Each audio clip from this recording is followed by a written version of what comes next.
असीम सौंदर्य और पवित्रता की प्रतीक इस गुलाबी नगरी को नमन करती हूँ। राजस्थान विश्वविद्यालय की वैदिप्यमान प्रतिष्ठा और उसमें आप सबकी शिक्षा के प्रति निष्ठा को नमन करती हूँ। वह वटवृक्ष जिसकी छांव में यह विश्वविद्यालय परिवार फल फूल रहा है, ऐसे कृतज्ञता अभिभूत और जीवन सौंदर्य के पारखी माननीय कुलपति महोदय को नमन करती हूँ। जग से इसे सींचने वाले विद्वत शिक्षक समाज को नमन करती हूँ। राजस्थान विश्वविद्यालय की वैभवशाली परंपरा और गौरवशाली इतिहास और उसमें जन्मी आप सबकी सुनहरे भविष्य की उत्साहित और अनुशासित प्यास को नमन करते हुए नमन करती हूँ उस परम पिता परमेश्वर को जो मुझ में वक्ता बनकर बोल रहा है, आप में श्रोता बनकर सुन रहा है और इस पंडाल के कण कण में विद्यमान होकर इस परम को साकार मंचस्थ विद्वत समाज और देश के छलनी हुए जिगर को मरहम लगाने की एकमात्र आशा स्थल। प्यारे साथियों, मुझे बहुत प्रसन्नता है कि मुझे आज ऐसे लोगों के बीच व्याख्यान का अवसर मिला है जो उस मोड़ पर खड़े हैं जहां से उन्हें जीवन संग्राम में कूदना है। अभी आपके सामने बहुत सारी चुनौतियां और संघर्ष है। ऐसा नहीं है कि आरएस बनने के बाद मेरे संघर्ष और चुनौतियां खत्म हो गए हैं, बल्कि वो तो अभी शुरू हुए हैं, लेकिन उनसे लोहा लिए बिना हम आगे नहीं बढ़ सकते हैं। साथियों, मुझे नहीं लगता कि मैं अपने स्नातक अनुजों को कोई मार्गदर्शन दे सकती हूँ या आप में किसी अभूतपूर्व ऊर्जा का संचार कर सकती हूँ, क्योंकि मैं भी आप ही की तरह एक जिज्ञासु विद्यार्थी रही हूँ और पिछले कुछ वर्षों में वही सामने आप ही की तरफ बैठा करती थी जहां आज आप जगमग तारों की तरह इस परिसर को रोशन कर रहे हैं। किंतु मैं इतना जरूर कह सकती हूँ कि यहाँ सिखाए जाने वाले उस श्रम, उस धैर्य, उस मार्गदर्शन, उस शैक्षिक वातावरण, शिक्षकों की विद्वता और अनुशासन के आवरण को यदि जीवन में उतार लिया जाए तो असंभव कुछ भी नहीं है। जैसा कि एक साथी ने कहा था, वैसे ही मेरे साथ में भी यही घटना है। मुझे भी प्रशासन में आने से पहले ये पता नहीं था कि आरएस क्या होता है, वो क्या करता है। स्कूल में साथी लड़कियों ने कह दिया कि हम आरएस बनेंगी, तो मैंने भी 9th क्लास का रिजल्ट आते ही अपने बाल मन में पूरे घर में ये सार्वजनिक उद्घोषणा कर दी कि मैं आरएस बनूंगी। चूंकि पिताजी शिक्षा अधिकारी रहे हैं, इसलिए धीरे धीरे ये पता चला कि हाँ, कोई आरएस होता तो कोई बड़ा अफसर है। किसी ने ताना मार दिया तो आरएस बनना एक चैलेंज के रूप में ले लिया। हम लोग पतंग उड़ाते थे और पड़ोस में एक अगरबत्ती का कारखाना था, वहां बच्चे छत पर अगरबत्तियां बनाते थे। मैं और मेरी बहन वहां गए और वहां जाकर मालिक को कहा कि इनसे काम क्यों करवाते हो, इनको पतंग उड़ाने दो ना। तो अंकल बोले कि तू कौन सी कलेक्टर लग रही है यहाँ पे। मैंने सोचा कलेक्टर कौन सी तोप होता है, और अगर ये कोई तोप होता है तो एक गोला तो मैं भी दागूंगी। धीरे धीरे परिवेश बढ़ा, लोगों से जुड़ाव बढ़ा, एक आरएस अधिकारी के अधिकार, दायित्व और दायरे को समझा और फिर खुद के अंदर झांका तो देखा और पाया कि हाँ, मैं किसी काम को योजनाबद्ध तरीके से कर सकती हूँ, किसी बात के पक्ष और विपक्ष पर विचार कर सकती हूँ, नेतृत्व क्षमता भी है, अपनी बात दूसरों तक संप्रेषित कर सकती हूँ। मम्मी और चाची का झगड़ा हो जाता तो उन्हें मना भी लेती हूँ, और दादी का आशीर्वाद तो है ही है। मैं आरएस बन सकती हूँ, मैं आरएस बनूंगी। और तब मैंने सोचा कि न गरज किसी से, न वास्ता किसी से, मुझे काम है अपने काम से, तेरी जिक्र से, तेरी फिक्र से, तेरी याद से, तेरे नाम से। और आरएस को ही मैंने अपनी जिक्र और फिक्र बना लिया। और साथियों, यही सम्मिलित कारण और घटनाएं हैं जिनके परिणाम स्वरूप मैं आज यहाँ आपके सामने उपस्थित हूँ। ये सब कहने का मेरा मकसद सिर्फ और सिर्फ इतना ही है कि आप सब ये तय करें कि आप आरएस आईएएस क्यों बनना चाहते हैं, अपना उद्देश्य निश्चित करें। आपके भी आरएस आईएएस बनने के मेरी तरह अनेक कारण और बहुत सारी प्रेरणाएं हो सकती है, लेकिन अब समय ये है कि समय रहते उनको पहचान। रिजल्ट आने के 5-7 महीने तक मुझसे एक सवाल बार बार पूछा गया और शायद उसी सवाल का जवाब देने के लिए आज भी यहाँ बुलाया गया है कि आपकी सफलता का रहस्य क्या है, उसका मूल मंत्र क्या है। साथियों, और मेरा जवाब हर बार घुमा फिराकर एक ही होता है परिश्रम, परिश्रम और परिश्रम। लेकिन ये समयबद्ध, सकारात्मक और लक्ष्योन्मुखी होना चाहिए। टॉपर कोई भी हो सकता है, आवश्यकता सिर्फ लगन, मेहनत और धैर्य की है। थोड़ा संक्षेप में बात करते हुए अब मैं आती हूं परीक्षा के विविध स्तरों पर। जैसा कि आप सभी को पता है, परीक्षा के 3 स्तर है। संक्षेप में ही चर्चा करूंगी। प्रारंभिक स्तर पर, प्रारंभिक परीक्षा के लिए एक एक बिंदु की तैयारी के लिए सटीक और स्पष्ट तैयारी की जरूरत है। और यहां नादानी करने का मतलब है अपनी पतंग खुद काटना। वस्तुतः दोस्तों, प्रारंभिक परीक्षा की तैयारी मुख्य परीक्षा के दृष्टिकोण से करनी चाहिए और बिना किसी शॉर्टकट की उम्मीद लगाए करनी चाहिए। जिस व्यक्ति ने कभी हाथी नहीं देखा है, अचानक उसके सामने अगर हाथी आए तो क्या होगा? डर जाएगा। इसलिए आप पिछले वर्षों के, चाहे प्रारंभिक परीक्षा हो चाहे मुख्य परीक्षा हो, पिछले वर्षों के प्रश्न पत्रों का विश्लेषण कर सबसे पहले अपने डर को दूर भगाएं। अक्सर विद्यार्थी इस असमंजस में रहते हैं कि तैयारी कहां से शुरू करें, कैसे शुरू करें। मेरे हिसाब से 9वीं 10वीं की मानक पाठ्य पुस्तकों जैसे एनसीईआरटी बुक्स, इनसे सबसे पहले अपना आधार मजबूत बनाएं और फिर इसके साथ ही किसी एक राष्ट्रीय और राज्य स्तर के समाचार पत्र या और किसी एक मासिक पत्रिका का नियमित अध्ययन करें। जो बिंदु समझ में नहीं आए उन्हें याद करने के लिए नोट्स बना लें और परीक्षा से पूर्व उनका अधिकाधिक रिवीजन करें। ये थी प्रारंभिक परीक्षा। मुख्य परीक्षा की बात करें। मुख्य परीक्षा वास्तव में इस परीक्षा का निर्णायक चरण है, जिसका इस परीक्षा में 88% योगदान है। और यहां ध्यान दीजिएगा, यहां उत्तर की कसावट और उसका सर्वोत्तम प्रस्तुतिकरण ही कामयाबी का मूल मंत्र है। मुख्य परीक्षा से पहले इन प्रश्नों पर विचार करें कि परीक्षा का पाठ्यक्रम किस प्रकार का है, पैटर्न किस तरीके का है, सवाल पूछे जाने का ट्रेंड क्या रहा है, मानक पाठ्य सामग्री कहां से और कैसे मिलेगी, उत्तर लेखन के लिए रणनीति और समय प्रबंधन कैसे करना है, पूर्व में सफल रहे अभ्यर्थियों की क्या रणनीति रही है, कितनी मेहनत जरूरी है, कितनी मूवीज और पार्टियों में नहीं जाना है, कितनी गप्पे एग्जाम के बाद के लिए छोड़नी है, व्हाट्सएप को मोबाइल में कब तक अनइंस्टॉल रखना है। इन सभी प्रश्नों के सवाल आप खुद खोजें और अगर नहीं मिले तो आप कुलपति महोदय को धन्यवाद दें कि उन्होंने इसका समाधान करवा दिया।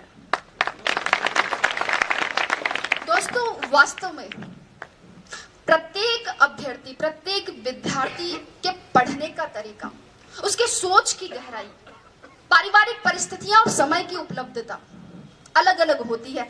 अगर आप इन सवालों के जवाब खोज लेते हैं तो आपकी आधी समस्या का समाधान हो जाएगा। अब बात करती हूं साक्षात्कार की। जैसे कि पुष्पा जी ने कहा था कि साक्षात्कार आपके ज्ञान का नहीं अपितु आपके व्यक्तित्व का परीक्षण है।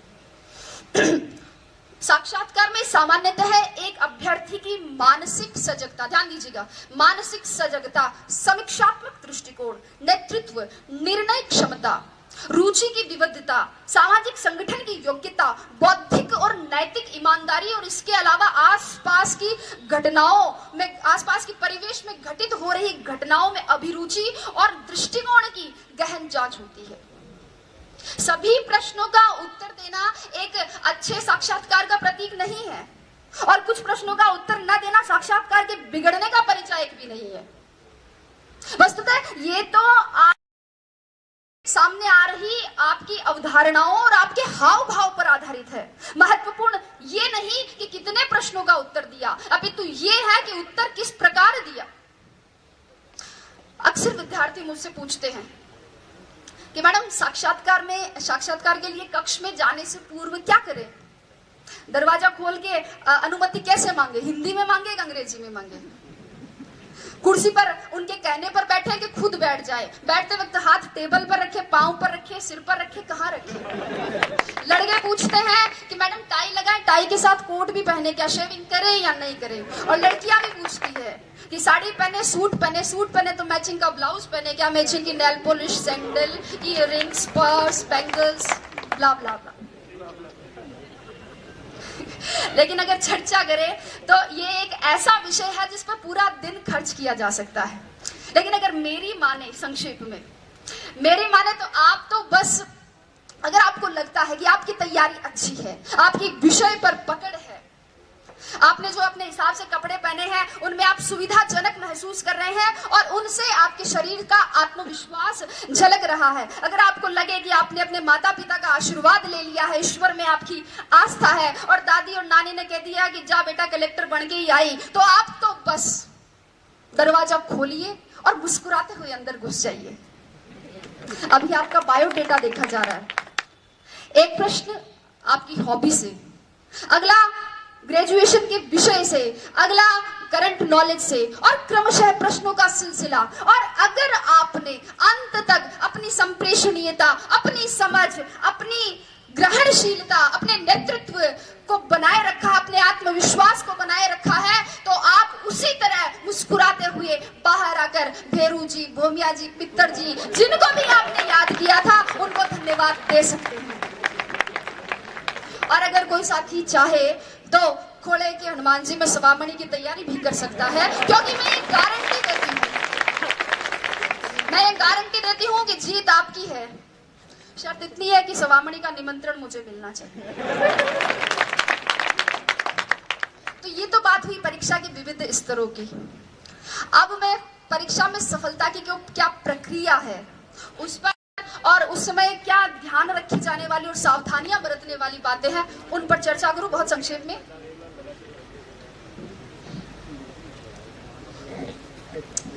चूंकि अपनी ये जो सफलता की प्रक्रिया, इसको मैं एक कृषि के रूपक से बताना चाहूंगी। अगर मैं बोल रही हूं और आपको लगता है कि समय ज्यादा नहीं हो रहा और आप बोर नहीं हो रहे, तो एक बार तालियां बजाकर स्वागत करें।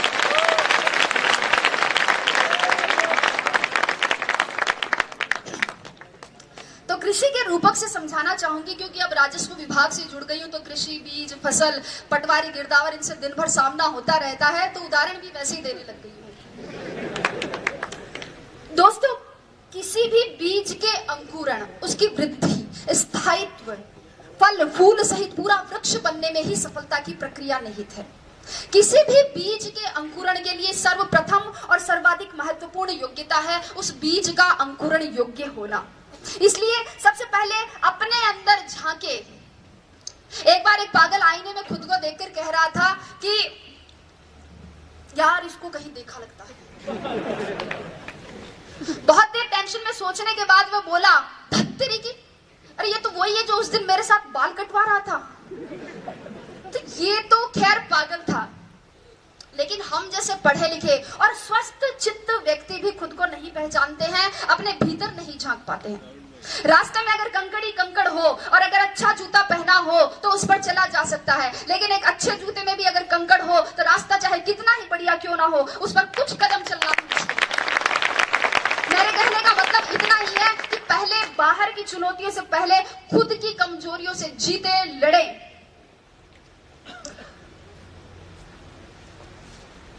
बीज के अंकुरण के बाद अंकुरण के लिए आवश्यकता होती है उपजाऊ भूमि की, और मुझे नहीं लगता कि प्रतियोगिता के दौर में उपजाऊपन के मामले में राजस्थान विश्वविद्यालय का कोई सानी होगा।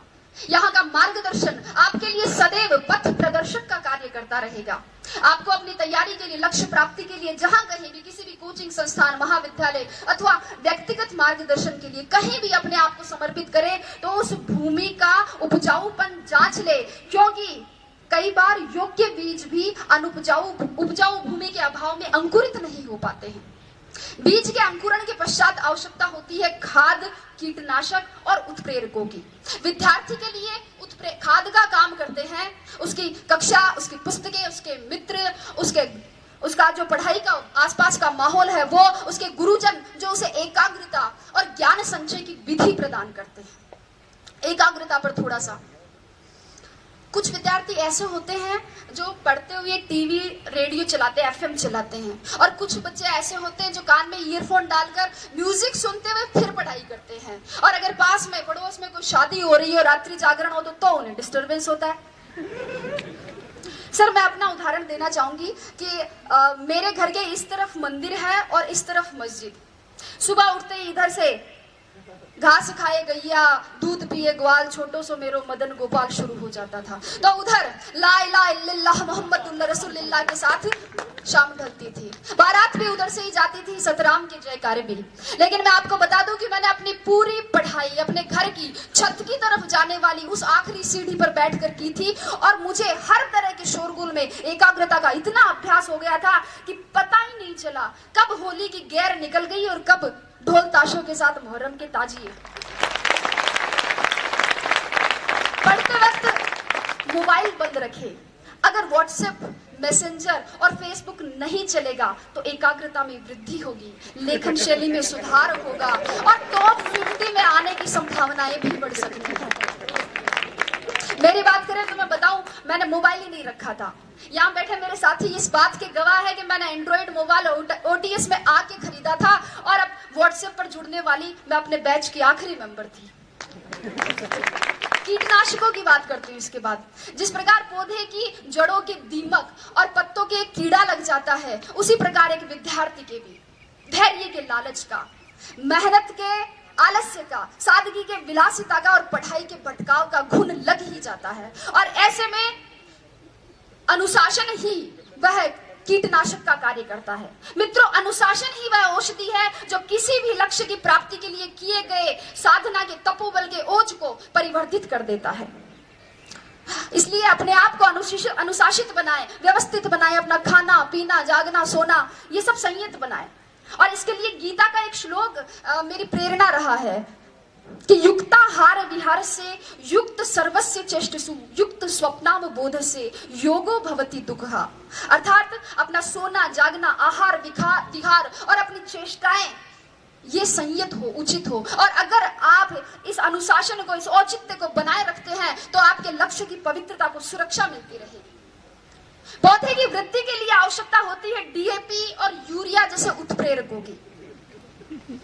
ये उत्प्रेरक भी दो प्रकार के होते हैं। एक तो वे जो पौधे में वृद्धि तो करते हैं किंतु उसमें ऐसे विकार उत्पन्न कर देते हैं जिन्हें हम आजकल सब्जियों और गेहूं में कीटनाशकों के दुष्प्रभाव के रूप में देखते हैं। और दूसरे वे उत्प्रेरक जो पौधे में प्राकृतिक हार्मोन्स को संतुलित करते हुए उसे स्वस्थ और लाभदायक वृद्धि प्रदान। विद्यार्थी के जीवन में भी दो प्रकार के उत्प्रेरक होते हैं। 2008 की परीक्षा में अंतिम रूप से चयनित नहीं होने पर मुझे किसी ने कहा कि तू तो केवी की नौकरी से संतोष कर ले, ये RS बनना तेरे बस की बात नहीं है।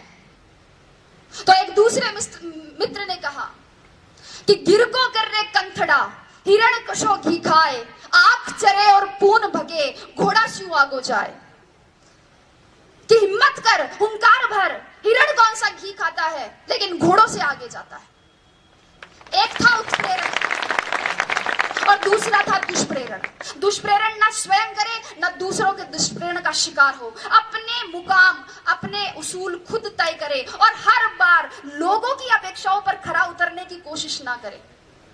एक बार रात के समय एक दुकानदार बंद करने ही वाला था कि एक कुत्ता उसके पास में आया। कुत्ते के मुंह में थैली थी और उसमें कुछ सामान की लिस्ट थी। दुकानदार ने थैली ली, उसमें सामान डाला, बाकी पैसे डाले और सामने रख दी। कुत्ते ने थैली मुंह में उठाई और चल दिया। दुकानदार से रहा नहीं गया, वह आश्चर्यचकित होकर कुत्ते के पीछे पीछे गया, ये जानने के लिए कि इतने समझदार कुत्ते का मालिक कौन है। कुत्ता कुछ देर बस स्टॉप पर खड़ा रहा। बस आई, उसमें चढ़ गया। कंडक्टर पास आते ही उसने गर्दन आगे, बेल्ट में कुछ पैसे और घर का पता था। कंडक्टर ने उसे टिकट दे दी, बाकी पैसे बेल्ट में वापस रख दिए। जो ही अपना स्टॉप नजदीक आया, कुत्ता बस में आगे की तरफ आ गया और पूंछ हिलाकर इशारा किया। बस रुकने पर कुत्ता उतर गया और आगे चल दिया। दुकानदार भी उसके पीछे पीछे चला। कुत्ते ने अपने पैर से 2-3 बार दरवाजा खटखटाया। मालिक बाहर निकल कर आया और उसने लाठी से कुत्ते की पिटाई की। आप सोच रहे होंगे कि क्यों? मालिक भी सोच रहा था। उसने पूछा इसका कारण, तो मालिक ने कहा बदतमीज ने सारी नींद खराब कर दी, चाबी लेके नहीं जा सकता था, गधा कहेगा। मित्रों, जीवन की सच्चाई भी यही है। लोगों की आपसे अपेक्षाओं का कोई अंत नहीं है। जरा सा आप चूके कि आप में बुराइयां निकाल देंगे और पिछली सारी अच्छाइयों को भूल जाएंगे। इसलिए आप तो बस अपना कर्तव्य कर्म करें, आगे बहुत सी कठिनाइयां है। माझी तेरी कश्ती के तलबदार बहुत है, माझी तेरी कश्ती के तलबदार बहुत है, इस पार कुछ मगर उस पार बहुत है। जिस शहर में खोली है तूने शीशे की दुकान, उस शहर में पत्थर के खरीदार बहुत है। लेकिन अगर आपने निश्चय कर लिया है कि आपको इस कठिन राह पर चलना है, अगर आपने सोच लिया है कि अब जलेबी की तरह इसमें उलझ ही गए हैं, तो फिर क्यों न चाशनी में डूबकर जिंदगी का मजा लिया जाए। मेरे कहने का मतलब इतना ही है कि अपनी मेहनत को सफलता के मुकाम तक पहुंचाइए। अपना संबल खुद बनिए, अपनी तारीफ खुद करिए। बुराई करने के लिए तो पूरा जमाना बैठा है। जिन लोगों की नजरों में बुरे हैं आप, कह दे उन्हें कि वे नेत्रदान कर सकते हैं।